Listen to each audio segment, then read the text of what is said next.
사람을 모이게 하고 머무르게 하는 힘, 그걸 공간력이다 이렇게 표현을 하셨는데 맞나요? 네, 맞습니다. 공간력이라는 단어를 2023년에 제시한 이유가 어떤 걸까요? 네, 사실 우리가 코로나를 거치면서 두 가지를 배운 것 같습니다. 첫 번째는 온라인이 정말 중요하구나. 온라인이 없으면 큰일 나겠구나. 이거 배우셨고요.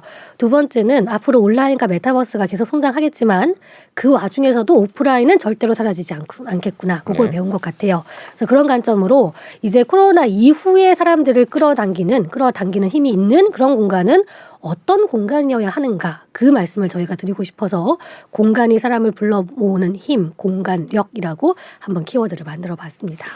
요즘 빅박스 전략이라고 유통사들이 백화점이나 매장을 크게 지어요. 크게 지으면 사람이 온다. 이제 요거는 굉장히 일반적인 요즘 이제 공간력의 특징인데, 예를 들어서 예전에는요, 공간을 크게 하면 기업하시는 분들이 그 공간을 제품으로 채우려고 하셨어요.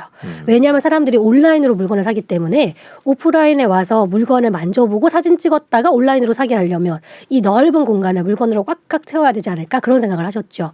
근데 이 코로나를 거치면서 어떤 공간이 사람들을 끌어모으냐면요, 이제는 물건으로 가득 찬 공간이 아닙니다.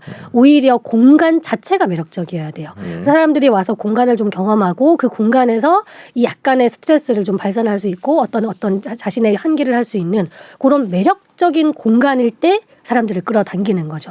그런 어떤 차이점들, 어떤 공간의 매력의 어떤 변화들, 그런 것들을 끌어모으려고 저희가 요 키워드를 한번 정리를 해봤습니다. 이 책 앞부분에 사유의 방 얘기가 나오는데 네, 그 네. 사유의 방 얘기와 공간력은 어떤 관계가 있나요? 네, 요즘 우리 대학생들이요, 저기 박물관 가서 데이트를 많이 한다고 하더라고요. 네. 그래서 특히 그 방금 말씀해주신 사유의 방이 있는 국립중앙박물관에 요즘 또 사람들이, 젊은 친구들이 많이 데이트를 네. 하러 간대요. 네. 그 넓은 사이트 중에서 아주 인기가 있는 사이트가 사유의 방인데, 네. 제가 그 말 처음 들었을 때는 와, 거기에 이 국립중앙박물관에서 최고 가는 보물이 전시되어 있나 보다, 그렇게 생각을 했습니다. 물론 좋은 제품이 전시되어 있는데요, 그것만이 아니래요. 최근에 이 사유의 방을 리모델링을 했는데 130평의 아주 넓은 공간으로 꾸몄답니다. 그리고 재미있는 것은 그 공간을 보물로 가득 채운 것이 아니라 제가 말씀드린 것처럼 딱 2점의 방가사유상을 중앙에다 전시했대요. 이 텅 빈 공간이 주는 오묘한 힘, 매력, 그것들이 사람들이 느끼고 싶어서 그 공간을 찾는답니다. 그래서 이런 식의 어떤 공간에 변화한 전략들, 이런 것들을 저희가 특히 유통의 관점에서 어떤 오프라인이어야 하는가, 그런 관점에서 한번 정리를 해본 거죠. 예, 사유의 방이 뭔지 궁금해하실 분들이 계실 것 같아서 저희 SBS가 1년 전에 했던 리포트가 제가 생각이 나서 준비를 했는데요. 잠깐 보시면서 사유의 방, 코로나 이후에 왜 이 공간이 인기를 끌고 있는지 한번 지켜보시겠습니다.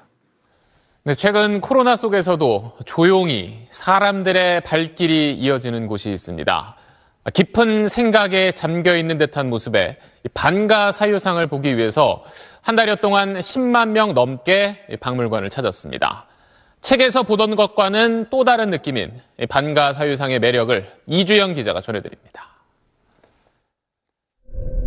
루브르 박물관에는 모나리자를 보러 간다면 국립중앙박물관에는 뭐를 보러 갈까요? 지난달 12일 개관한 사유의 방은 이에 대한 국립중앙박물관의 대답입니다. 지난 한 달여 동안 10만 7천 명이 박물관을 찾았는데 그중 약 70%가 들렀다는 이 방의 주인공은 국보 반가사유상 2점입니다. 평소 한 점은 수장고에 있고 한 점씩만 교대로 전시되던 두 반가사유상이 함께 상설 전시되는 것은 처음입니다. 그런데 또 다른 주인공은 사유의 방 공간 자체입니다. 바닥은 약 1도의 경사를 둬서 마치 산사를 향해 살짝 오르는 듯한 느낌을 줍니다. 2만여 개의 알루미늄 봉이 별처럼 박힌 천장은 불상 쪽으로 기울어 관람객은 여느 전시관과는 다른 원근감의 지배를 받습니다. 바닥이 살짝 올라가 있고 천장이 조금 더 큰 각도로 내려와 있으면 이 두 불상이 멀리서 바라봤을 적에 약간 멀리 보여요. 그러니까 나올 적에는 훨씬 더 가깝게 보이죠. 건축가는 반가사유상이 정면을 보지 않도록 일부러 약간씩 틀어놓았고 전시장 벽은 황토로 만들었는데 여기엔 계피가 섞여 있어서 은은한 향기도 납니다. 전시 공간 들어오는 순간부터 너무 압도적인 것 같았어요. 딱 두 작품에만 몰입할 수 있게 만드는 것 자체는 머릿속에 오래 남을 것 같습니다.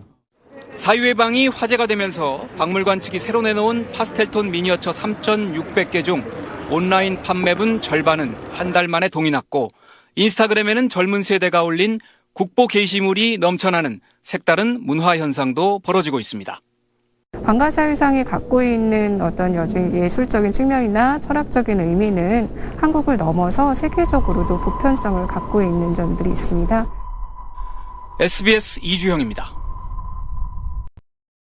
네, 사유예방에 관한 SBS 리포트를 보셨는데요. 지금 보면서 느낀 게 저희가 소비 얘기를 하고 있는데 저런 공간과 또 어떤 2023년의 소비 트렌드 어떤 관계가 있을지가 궁금합니다. 네, 일단은 기본적으로 공간 비즈니스가 중요한 유통사들이 공간을 어떻게 배치할 것인가, 네. 어떻게 고객들을 끌어당길 것인가, 방금 말씀드린 큰 공간, 혹은 디지털화된 공간, 혹은 어떤 쇼적인 요소가 많은 공간 이런 것들 고민해 보실 수 있고요.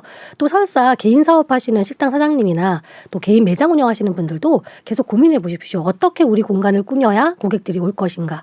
요즘 이렇게 길 가다 보시면 네. 뭐 임대, 공실 이런 것들 늘거든요. 그런 것들 보면서 사람들은 일반적으로 야 오프라인 끝났구나 이런 생각하시지만 오프라인 끝나지 않았습니다. 매력이 없는 오프라인이 끝난 거예요.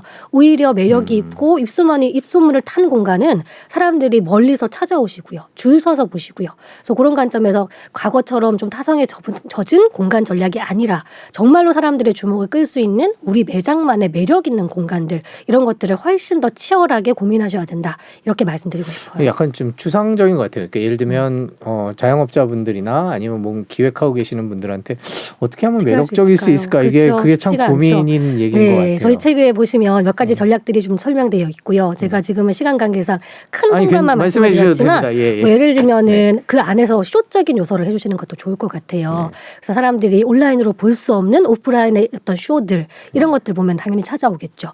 미국의 쇼필즈라는 쇼핑몰이 있는데요. 네. 한국으로 치면은 코엑스 몰 같은 쇼핑몰입니다. 그런데 입장료를 받는데요. 제가 돈을 쓰러 가는데.